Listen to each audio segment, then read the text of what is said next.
नमस्कार, आप देख रहे फाइनेंशियल टॉक और मैं हूं आपके साथ सोनी ऊंचा। चलिए नजर डालते हैं आज की बड़ी खबरों पर। शेयर बाजार में आज यानी 25 सितंबर को गिरावट है। सेंसेक्स 556 अंक गिरकर 51,160 पर बंद हुआ। निफ्टी में भी 166 अंक की गिरावट रही। ये 24,891 पर बंद हुआ। सेंसेक्स के 30 में से 26 शेयरों में गिरावट और 4 में तेजी रही। आज ऑटो, आईटी, रियलिटी और फार्मा शेयरों में सबसे ज्यादा गिरावट रही। 25 सितंबर को सोने के दाम में 352 रुपए की गिरावट दर्ज की गई और यह 1,13,232 रुपए प्रति 10 ग्राम पर आ गया। वहीं चांदी 467 रुपए महंगी होकर 1,34,556 रुपए प्रति किलो पहुंच गई। 23 सितंबर को सोना 1,14,314 रुपए और चांदी 1,35,267 रुपए के उच्चतम स्तर पर पहुंची थी।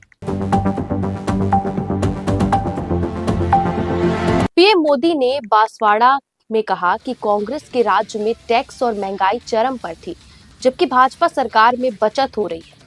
मोदी ने बिजली, महिला सुरक्षा और भ्रष्टाचार पर कांग्रेस को घेरा और कहा कि कांग्रेस शासन में पेपर लीक, अवैध कारोबार और लूट होती थी, जबकि भाजपा सरकार जन कल्याण पर काम कर रही है।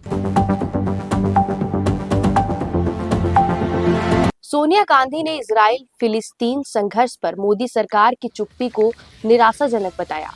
उन्होंने कहा कि यह रुख भारत की पारंपरिक विदेश नीति से अलग है और मानवीय मूल्यों के खिलाफ है। उन्होंने आरोप लगाया कि भारत की नीति पीएम मोदी और इजराइल के पीएम की निजी दोस्ती से प्रभावित दिख रही है, जबकि विदेश नीति व्यक्तिगत रिश्तों पर नहीं टिकी रहनी चाहिए। साथ ही उन्होंने कहा कि भारत को फिलिस्तीन मुद्दे पर वैश्विक नेतृत्व करना चाहिए। बांग्लादेश के मुख्य सलाहकार मोहम्मद यूनुस ने माना कि भारत बांग्लादेश के बीच तनाव है। न्यूयॉर्क में उन्होंने कहा कि शेख हसीना का भारत में होना रिश्तों को जटिल बना रहा है। यूनुस ने भारत पर फेक न्यूज फैलाने और आंदोलन को बदनाम करने का भी आरोप लगाया। प्रधानमंत्री नरेंद्र मोदी ने नोएडा में इंडिया एक्सपो मार्ट में यूपी इंटरनेशनल ट्रेड शो का शुभारंभ किया।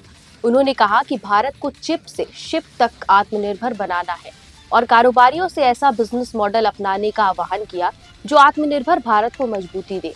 पीएम मोदी ने जोर दिया कि बदलती दुनिया में दूसरों पर निर्भरता विकास को बाधित करती है, इसीलिए भारत को आत्मनिर्भर बनाना होगा।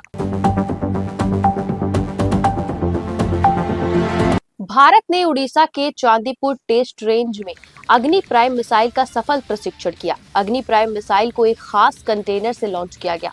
यह ट्रेन देश के किसी भी रेल नेटवर्क से मिसाइल लॉन्च कर सकती है। इस तकनीक के साथ भारत रूस, चीन और उत्तर कोरिया जैसे देशों की सूची में शामिल हो गया है।